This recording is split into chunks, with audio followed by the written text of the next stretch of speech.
မင်္ဂလာပါမင်းအောင်နိုင်ဟိုရက်ကတော့ရုရှားကိုတွားတယ်အဲ့ဒီတွားတဲ့အချိန်မှာသဘောတူညီချက်လုပ်ငန်းသဘောတူညီချက်10ချက်ဆိုပြီးလက်မှတ်ရေးထိုးတာလေလို့သူတို့ဘက်ကအားရဝမ်းတာလည်းပြောနေကြတယ်အတန်အားလုံးကြားမှာပါ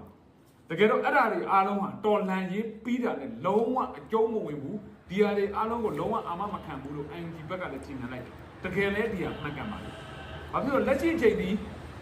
Okay တိုင်းပြည်မှာရှိတဲ့ရန်ရှင်လူမျိုးပြည်သူများမင်္ဂလာနဲ့ခင်ပါခင်ဗျာမင်္ဂလာနဲ့ခင်ပါတတုံဒီရခင်းကြီးဒီရငချောက်ရပြစားခြင်းနဲ့ဆိုလို့ချက်ပေးနေတာတင်းတန်လာနဲ့ပဲကျွန်တော်ဆက်ချက်ဝေဖန်ထောက်ပြသုံးသက်တင်ပြဖြစ်စုပြလိုက်ပါတယ်ဗျာနော်လက်ဒီမကလည်းလောက်ကသူတို့မခက်အကျက်ကပညာမခက်အသိဉာဏ်ခက်တယ်ဆိုတာမှန်နော်ဘွဲရတိုင်းလေးပညာတတ်မဟုတ်ပါဘူးနော်အဲ့နောက်မျိုးဗျာဒီရှင်းမေစုတ်တို့ဤသုံးမျိုးချက်မပိုင်လင်းနောင်ပြန်ရန်ခတ်တီမျိုးဒီလေးညီမလေးများတိတိကျကျစဉ်းစားပြီးမှလုပ်ကြပါ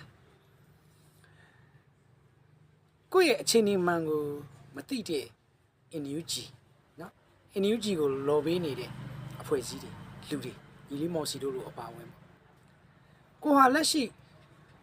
အခြေအနေမှာဘယ်လိုအနေအထားဖြစ်နေတယ်ဆိုတာကိုမသိဘဲနဲ့ရုရှားကိုစာလမ်းပို့တယ်ပေါ့နော်ဒီနေ့ဆက်ကဆိုတာလက်ထက်မှာလောက်တဲ့စီမံချက်ကြီးအကောင့်တွေပေါ်လာခဲ့ရင်အနာဂတ်မှာနော်ဒါတွေဟာအမတ်ကန်ချက်ပေးနိုင်မှာမဟုတ်ဘူးတီမင်းမှာမဟုတ်ဘူးနောက်ပိတ်ဆုံးဦးမင်းအွန်လိုင်းလုတ်ခဲ့လို့မုံတရားကိုအခြေခံပြီးအားလုံးပြတ်သုံးရမယ်ဆိုတဲ့သဘောမျိုးကိုစာရေးပို့လာတယ်နော်အပြောဆိုတာတွေကိုကြားလာရတယ်ပေါ့ကိုယ့်ရဲ့အခြေအနေမှန်ဟာဘာလဲကိုဟာလက်ရှိဘယ်လိုအခြေအနေမျိုးကိုရောက်နေပြီလဲရောက်သွားပြီလေနော်ဒါမျိုးတွေကိုမသိဘဲနဲ့ဟုတ်နော်ဖွံ့ဖြိုးတိုးတက်နေတဲ့ကမ္ဘာမှာကုန်းမြေအကျယ်ပြန့်ဆုံးနိုင်ငံနော်ကမ္ဘာမှာနျူကလ িয়ার ပိုင်ဆိုင်ထားတဲ့နိုင်ငံကမ္ဘာမှာဖွံ့ဖြိုးတိုးတက်နေတဲ့နိုင်ငံတစ်နိုင်ငံကိုတွားပြီးတော့စာပို့တာအမှန်တမ်းရှက်စရာကောင်းတယ်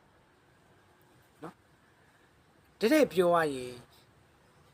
NUG ခေါင်းဆောင်တွေဟာပညာမဲ့လွန်းဟန်ရောက်တယ်လို့ကျွန်တော်ဆက်ချက် message ပေးချင်တာဖြစ်တယ်နော်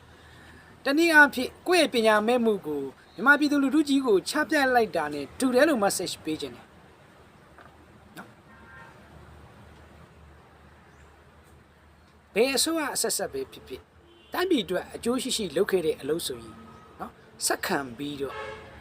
စူးစမ်းပြီးရှေ့ဆက်မှာဖြစ်ပါတယ်စူးစမ်းပြီးရှေ့ဆက်မှာဖြစ်ပါတယ်မိဘပြည်သူများတည်တည်ချာချာတွေးပါနော်ချက်ချင်းမုံချင်းတွေကိုအခြေခံပြီးတိုင်းပြည်အတွက်အလုပ်လုပ်ကြမယ်ဆိုရင်မင်းတို့နိုင်ငံကျွန်တော်နိုင်ငံဘယ်တော့မှငြိမ်းချမ်းပြီးဖွံ့ဖြိုးမှုတိုးတက်လာနိုင်တယ်နော်ဒီလိုပဲတန်တရားလေး